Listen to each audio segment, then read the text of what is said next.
I was a new student to Southern Lehigh High School in Pennsylvania. Going into my junior year of high school, not knowing anyone was really rough. Everyone obviously had their friend group sorted out by then. The worst part was lunchtime though. My school wouldn't let juniors leave for lunch, only seniors, so I had to eat in the cafeteria. I was dreading it because I knew I'd have no one to sit with, and I did want to force myself into a random table. When lunchtime finally came, however, I walked into the cafeteria with my tray of food looking for a place to sit. Every single table was taken. I didn't even have the option of sitting alone, but there was one table in the corner of the cafeteria with only 2 kids sitting at it. That was the least intimidating spot to sit, so I walked over and asked if I could sit there. They both looked at each other and one of them said yeah. I noticed upon sitting down that the 2 were identical twins. They looked like they were partially of Hispanic heritage, but they didn't have accents. They honestly seemed all right. They introduced themselves as Antonio and Bruno, and they had a conversation with me. They invited me to hang out with them after school, and honestly, I figured why not? I had to start off somewhere as far as making friends. I got their numbers, and after school I went home to drop off all my stuff. Shortly after, I got a text from Bruno telling me he and his brother were planning on hanging out. He told me to meet them around 9 o'clock that night at the nearby cemetery that was like a 10-minute walk from my house. He said there was a cool hangout spot near there. Plus, the first day of school was on a Friday, so we head off the next day. I had nothing to do, so I said yeah, I'm down. When the time came, Bruno texted me one more time asking if I was still coming. I said yeah, I'm going to leave in a few. And confirmed we were meeting on the road by the cemetery. He said yeah, so I began my walk in the dark to the cemetery. The longer I walked, the more I thought about my whole move and being the new kid in high school, and thinking about the fact that I was literally walking to a cemetery at night to hang out with 2 kids I just met. But anyway, I got to the little road next to the cemetery and asked Bruno where they were. He started typing right away and he said they were in the woods, hanging by a small lake that they wanted to show me. Then he promptly sent his location. So I made my way into the woods, pushing branches out of my way, using my tiny phone flashlight as my only light. I started calling for Bruno and Antonio as I felt like I was close enough, according to the location he sent me at least. Suddenly I heard footsteps, so I stopped. Definitely footsteps approaching me, but they were very low and slow. They called out that they better not be trying to scare me. When they weren't answering me though, I decided this was stupid. I turned and started walking back towards the road. But those footsteps I mentioned earlier, they turned from quiet and slow to fast, and before I could even react, someone had their nails digging into my neck, effectively choking me. I heard a familiar voice screaming, "Grab him, grab him." I managed to break free from this sort of chokehold and sprinted towards the road. I know they followed me until the tree line by the road. I was faster than them and I could run for miles. And that's what I did. I ran straight home and told my parents. They considered calling the cops, but I thought it would be better to get pictures of the nail marks on my neck and report it to the school the next day. That's what we did, and with the help of the text that I got from Bruno, I was able to get the 2 students expelled. My parents made me block both their numbers. I didn't exactly argue with that though. My parents wanted me to confirm that these kids didn't know where we lived, and I told them simply, not as far as I know. So anyway, one night about a week later, I woke up to my room feeling really cold. I heard the sound of wind blowing into my room, and I looked at the window to see it was slid completely open. I wondered if my mom came in to open it, but that would make absolutely no sense. It was like 50 degrees out that night. I walked over to it and looked down below. A few feet below my bedroom window, there's a part of the exterior of my house that comes outward, creating a sort of ledge underneath my window that my father always told me to jump onto in case of a fire. I shut my window and walked over to my parents' bedroom. I gently knocked and opened the door, and my mom groggily asked, "What?" I had to ask her if she opened my window. She sat up saying no. Why? I told her in a louder, more concerned voice now that my window was opened all the way by somebody. She started shaking my dad to wake him up and go check my room with me, but when he woke up, he told me to grow up and go back to sleep. I left my parents' door open as I walked back down the hall to my room. Then I picked up on something that I'm surprised I picked up on my door. It seemed to be half shut now, as opposed to completely open when I left. I pushed the door open just a little bit so I could get a look through the crack and see if, someone was behind the door. Even though I had the thought of the possibility, I never could have actually expected to see it. There was someone hiding behind my door. I screamed for my dad like a little girl. I screamed so loud I'm sure it could be heard 3 doors down. Then my door suddenly slammed shut just as my dad came rushing out of his room over to me. I screamed, "There's people in my room," so he barged into the room and turned the light on. At that moment we saw the leg of a person jumping out my window. My dad ran to the window, then downstairs and out the front door to attempt to chase them down. But he came back a few minutes later out of breath, saying he didn't see anyone. Full of energy and fear, I swore it had to be those twins that I got expelled.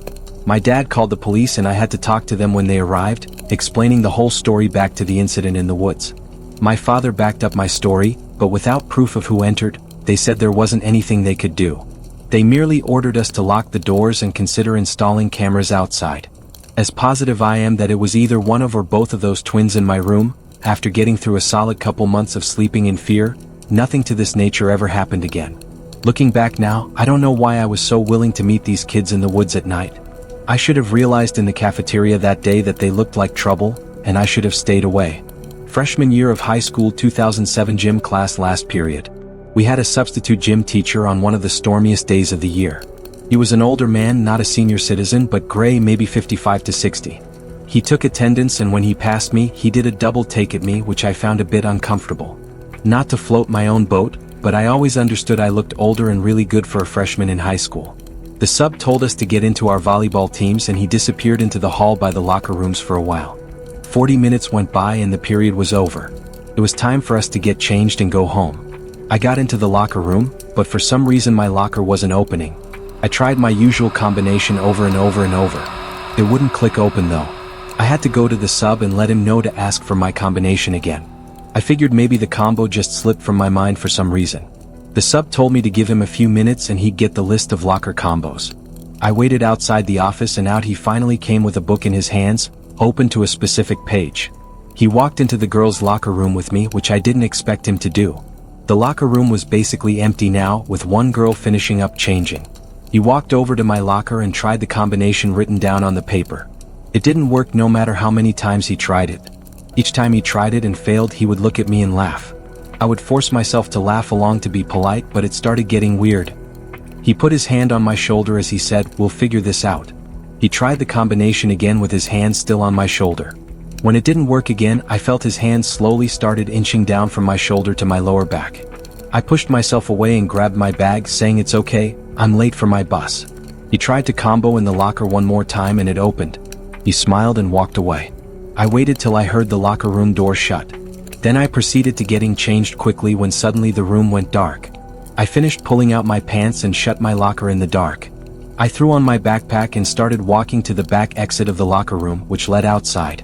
I feared that the sub would be waiting right by the door for me. I got predatory vibes from him.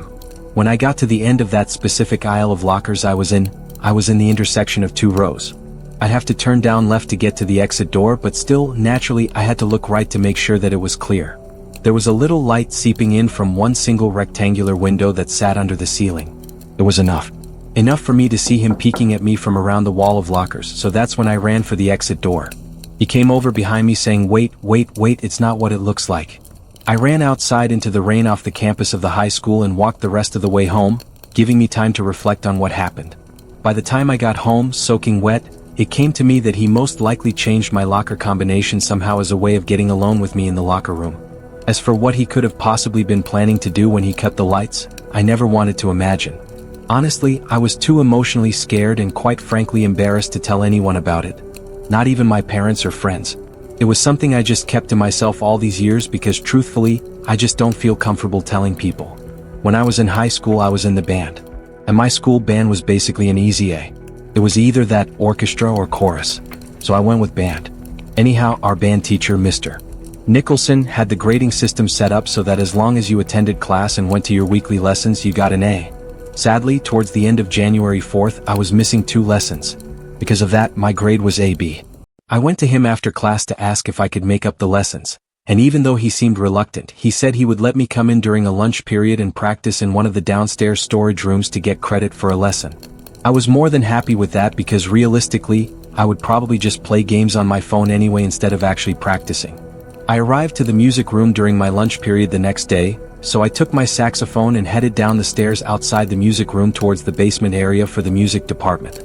It was always kind of creepy down there because absolutely no one besides the music teachers would go down there usually, and the lights were kind of shitty. I'd only been down there a couple times before that day. But anyway, I walked down the hallway and on either side were a bunch of doors that led into small, maybe 7 by 7 feet rooms. All of these rooms were used for storing things like chairs, music stands, spare instruments, Christmas decorations, and whatever. I stepped into one of the rooms and shut the door. I set up my music on one of the stands in the room just in case Mr. Nicholson were to come down to check on me, but really I didn't plan on actually playing. I started playing games on my phone and then flicked darkness, like as dark as it could get, minus my phone screen. I looked over to the light switch to the room just instinctively and flicked it up and down a few times, but that did nothing. I stumbled as I got up from the seat to open the door to more darkness. I held my phone out in front of me to light up this little hallway, even if it was just barely. I think I had like an iPhone 3 or something. Those old ones didn't have flashlights. But anyway, that little light from my phone was enough to see one of the doors open near the end of the hall, and I heard something being dragged in that room, like one of the big plastic containers. There was also manic breathing, followed by animal-like grunting. Then I saw a big plastic container being pushed out of that room into the hallway. As I saw this, I turned off my phone screen and went back into the room I was just in. I shut the door so quietly. I don't know what exactly I was thinking in that moment that I decided to hide, but I think the strange sounds I was hearing from this person mixed with a random blackout made me wary of staying in that hallway. Whoever that was blocking the stairs though, and of course I got no reception down in that little basement area. All I felt comfortable doing was sitting in that room and waiting for the lights to hopefully turn back on, but the lights seemed like they were never going to turn back on. So I decided I would try and get back upstairs again. I quietly opened the door with my phone in front of me for light. Then I stepped into the hall. I inched up a little closer to the stairs. Then I heard something again. I quickly crept into the next closest room with the door open and shut it. I still didn't know what I was hiding from. Could it have been a staff member or janitor? At that point, the only reason I had of thinking it wasn't was because they only appeared down there after the lights turned off. I stood in that room in complete darkness, only listening and waiting for another sound from outside. But you know how when you're in a room with someone, even if you don't necessarily hear them, you can kind of just sense their presence? That's suddenly the feeling I got standing in that pitch black room. I lifted my shaking hand up and pressed the home button on my phone to turn on the screen just for half a second. That was enough to see someone standing in the corner of this little storage room, 3 feet away from me. I pretended I didn't see anything, but it was too late. Shoo is what I heard, breaking the silence. Then a hand patted my shoulder twice and started squeezing it. I basically dove for the doorknob, struggling to find it at first, but pulling the door open when I did. The man in the room with me tried pushing the door shut after I opened it, but I was already out. I ran up the stairs and out the door to the main level of the music hall where the lights were still on. I ran to Mr. Nicholson to tell him out of breath. He called security to check the basement section of the music hall, but security came back upstairs and said besides a bunch of music equipment moved around, there wasn't anyone down there. The rest of the period Mr. Nicholson canceled his flute lesson and I sat there in the room with him and 5 flute players, explaining the whole story in detail. Without cameras in the music hall, there was no way of catching whoever went down there and killed the power for the basement. It seemed that he was trying to steal expensive music equipment. That or God knows what else. The next day I was called into the dean's office to give my story of what happened, and the rest is history. One night, my friends and I hatched a genius plan. We'd sneak into the high school basement through one of the windows that was broken and never fixed. The thing about this window, you'd have to hop a short metal gate surrounding an outside staircase leading to the basement. Not that it would effectively stop anyone, but it added that extra barrier that makes you feel like you're really doing something devious when you crossed over it. We made sure there weren't any security cars anywhere nearby and hopped the gate. Crawling in through the window proved difficult, considering we had to boost ourselves up, then crawl through an insanely skinny opening. But once we were in, we were in. We kind of dispersed from each other to explore different areas. One thing was for sure, the basement of the school was a mess and anything but interesting. There was little light, one small white light was on in a far corner, and the exit sign light actually produced more light than you'd think. I was looking around when I saw one of my friends in front of me. He whispered, "Let's go upstairs." So I followed him upstairs and he opened the door up to the main hallway of the school. Everything was dark. I always thought there were at least some lights left on in the school at night, but no, not a single light was on. And all that really stood out as far as the eye could see were the various exit signs glowing red.